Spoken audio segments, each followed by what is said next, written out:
I've met a lot of agents in my lifetime. I purchased 8 single family homes before I became an agent.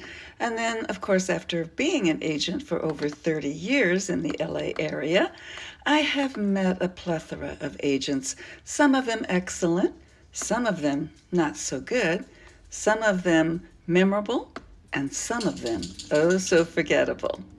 When I was buying a house, I remember the agent that took me out to show property. He'd had maybe a week's warning that I was coming into town, and we actually got lost in the middle of a field somewhere in Pennsylvania. Oh, that was a story that I will not forget soon. Then there was the listing agent who listed my house when I had 2 preschoolers, and I could never reach her. I would try and follow up on a showing because I did want to sell the house. We were getting ready to move out of the area, and I didn't want it to take too long because it's not easy keeping a house ready for show 24/7.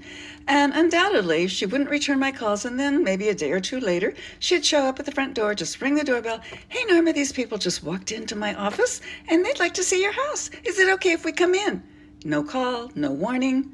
And being a seller who wanted to sell, I normally would just open the door and say, "Well, come on in. A little notice would have been nice, but it is what it is." And then I had the agent who totally lied to me. I was looking for a new home. I was about ready to settle on one that would not the greatest. I didn't love it, but it was one of those situations where I needed a house, and I was ready to say, "Well, it'll do." And he knew this. When one of my friends, just in conversation, told me about a new lot that her contractor had just put on the market, and she said, "Norma, I think you'd love it, blah, blah, blah." It was wonderful.